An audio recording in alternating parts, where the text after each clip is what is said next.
Hi guys, today we're doing the fourth and final part of the Celestion Impulse Response series. It's been a couple of weeks since we released the classic rock one.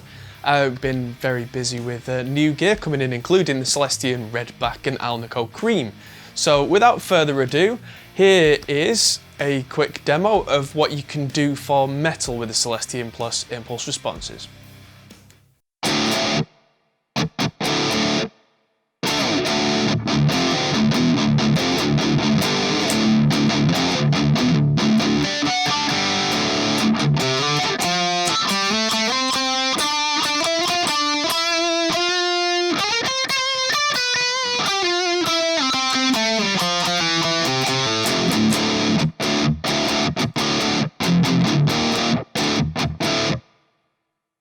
Hi and welcome one and all to the Celestion Plus Impulse Responses demo for metal. So this is my setup that I'm going to be running us through, and I'm going to change the cabinets and change the microphone positions and everything, but I'm not going to touch the amp once I've shown you what's going on. So I've got retune in Reaper, it's just literally for tuning, so I can make sure I'm in tune. Then I've got a little bit of a noise gate going on, so that if I turn this off, you'll hear some background noise. And if I turn it on, nice and clean. So then I've got Thermionics Vintage Driver, which is essentially a tube screamer. And then the Duality 2 channel, which is a 2-channel dual rectifier, which is one of my favourite metal-y sounds. It's on the red channel on modern mode, which is kind of, well, what a lot of people would describe as that new metal sound, but you don't have to use it that way. I've not scooped out the mids as much, which is why I'm getting this big, solid kind of sound. And I really like it. So cabinet-wise, we're starting off with what you might call the obvious choice for the rock and metal guys, which is the Celestion Vintage 30 in a 4x12 cabinet using an SM57 in what Celestion call the balanced configuration. And that sounds like this.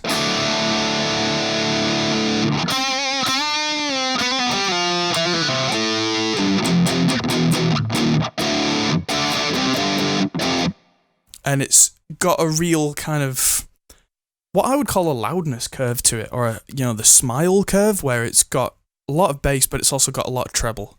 So it fits in a lot of kind of modern metal mixes very well. Now let's just have a look at some of the other cabinet options in exactly the same setup. So with the same amp, but also with the same 412 cabinet with the SM57 in balance. So that's a Vintage 30.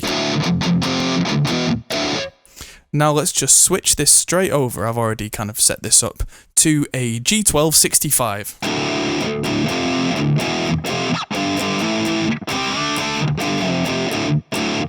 Now it's an interesting change. At first I didn't think it sounded as good, but then I kind of let my ears reset for a second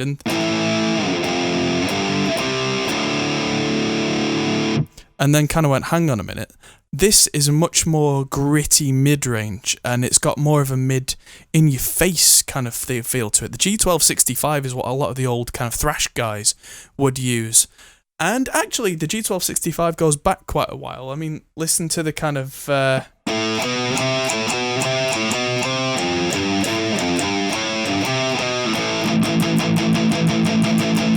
it's definitely got that kind of Judas Priest vibe to it, which is almost uncanny, and considering I'm using a dual rectifier with it, it's a little interesting that I've got that kind of mid-80s Priest tone just by changing the cabinet. So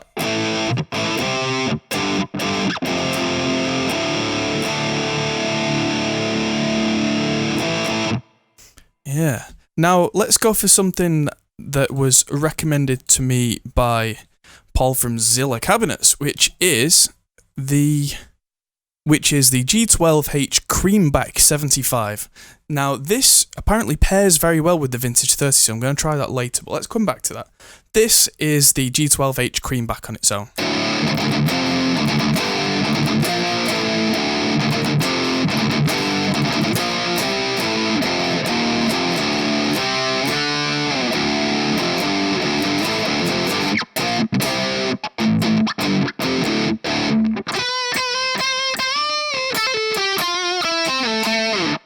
So it does have a bit more of a kind of full mid-range than the Vintage 30, but it's definitely got that presence and that weight that the G1265's got, that more kind of mid thing going on, whereas this Creamback's definitely got the... and would probably stick out very well in a mix. So if you're doing maybe the single note stuff like...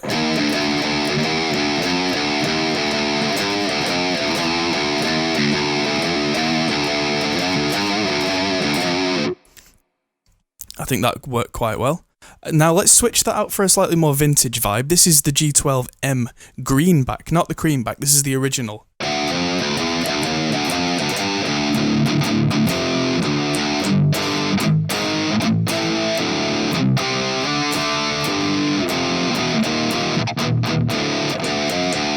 It's interesting how the single note stuff sounds a little cleaner, but the heavy chugging stuff saturates. I'm not entirely sure how they've managed to make an impulse response saturate like that. It must be some kind of voodoo magic. But however they've done it, they have done it, which is what makes it fascinating. Now, let's have a look at a few... what have we got left? So the G12H anniversary is kind of like the Creamback G12H and the Celestion Blue. Let's have a look at the Celestion Blue. So I'm going 48K, 500 milliseconds, SM57, balanced. And I'll turn that off and turn the other one on.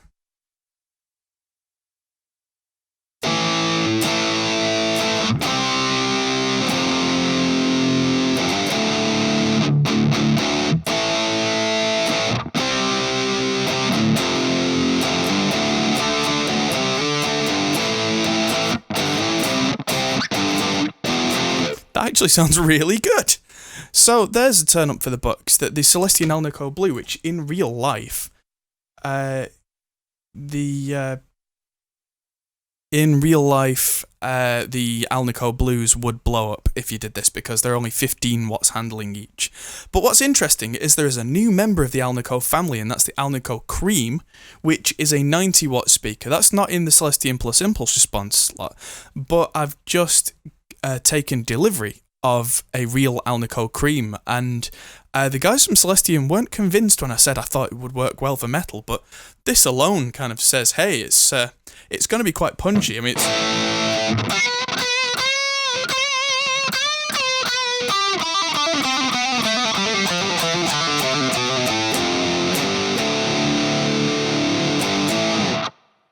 that's the Alnico. And yeah, the Alnicos were the original speaker design before they had to move on to ceramic and make the greenback. And then they made the G1265 because that couldn't handle the power that guys were putting through, and then so on and so forth. It's interesting how... I might have 2 copies of Recabinet up, by the way, but I'm bypassing them and then turning them on as necessary. So don't worry about it. And yeah, this is Recabinet, which is just loading the impulse responses if I've kind of flew past that. And all that's doing is just allowing me to use these impulse responses as speakers. So it kind of turns the signal in, which sounds like this. Hold on to your hats. That's what a real guitar amp sounds like without a speaker on it. And then it's turning it into this.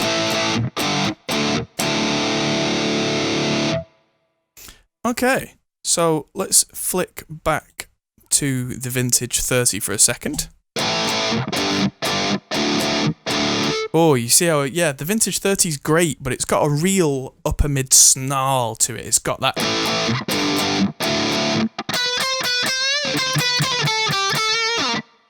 Yeah, it's got a real kind of nastiness to it, which is great in one of those kind of slow, heavy kind of mixes. I mean, that...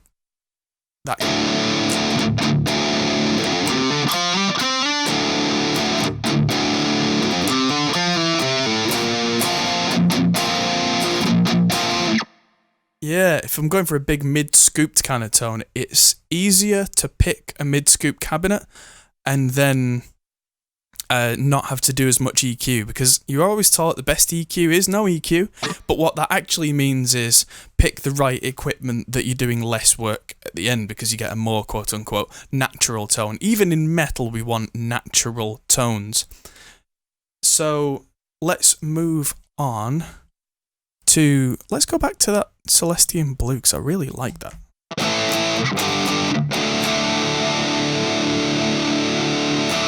I'm going to do a quick roundup at the end as well of, like I have been doing, playing back a little bit of a song that I've been doing. Let's just hit play, and this is what I'm going to be playing.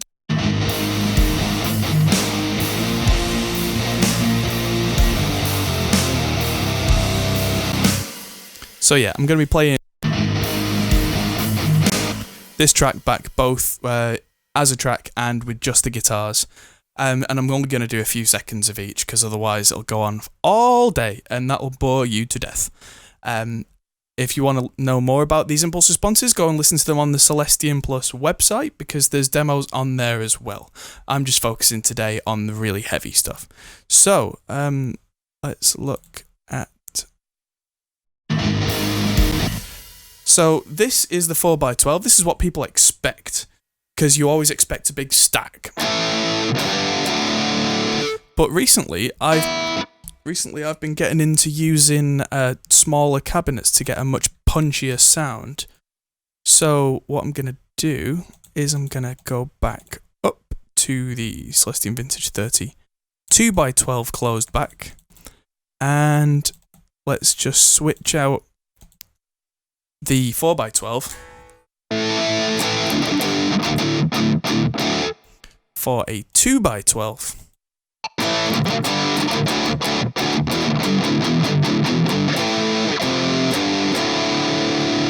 Isn't that interesting how the mids suddenly popped out? So this is the Vintage 30 with the 4x12 again.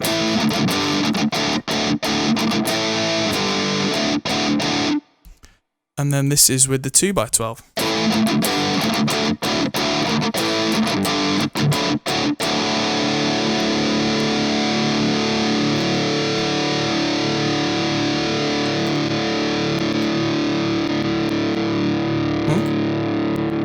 And here it is with a 1x12.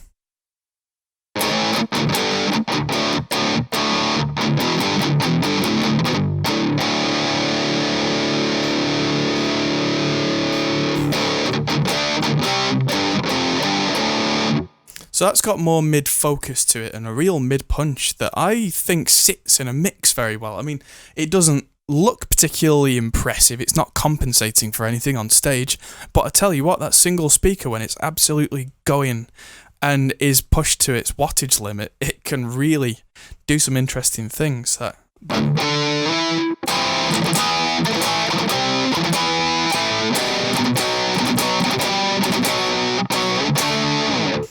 The reason that I'm suddenly playing John Petrucci's stuff from Dream Theater is that I found out from the engineer Rich Chicky, who recorded the last Dream Theater album, that most of the guitars on that album were recorded with a 1x12 cabinet with a Vintage 30, and it really does cut through. You get that. Where with the 4x12 it sounds great, I mean, but it's got so much low end that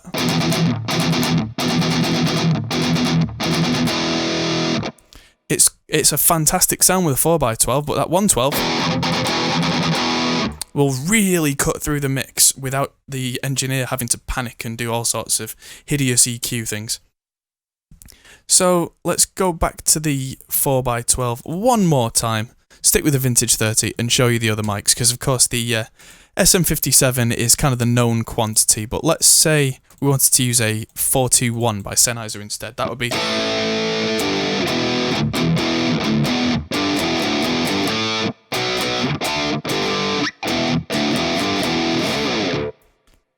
And that sounds great. And then let's switch to the Royer ribbon, which ribbons you wouldn't usually associate with metal, but you'd be surprised with the Royer ribbon, 'cause it's got a lot of high end and the low end just kind of chugs along and doesn't flub out, so you get that.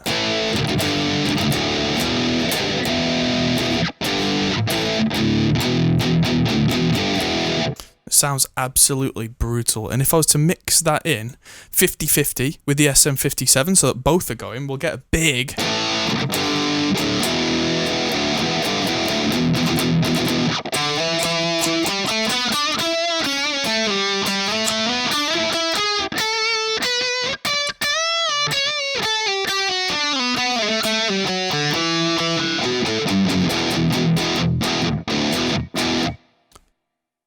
Now that is a fantastic sound. Now I might even use the Alnico Blues like that with a 121 and a 57, but I'm going to play around with these in different mixes for a while. In the meantime, I'm going to let you guys listen to the track that I was playing you with little bits of different speakers and different microphones in different positions. I'm not going to go on too long because I appreciate that the other videos that we've done had quite a lot of audio demos in to show the variation, so I'm just going to keep this fairly brief. And there we go. See you soon.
Hope you found this useful. Big thanks to our Patreon supporters, Remy, Peter Daniel, Valor, and Kerry King, who I've said before is probably not the Kerry King from Slayer.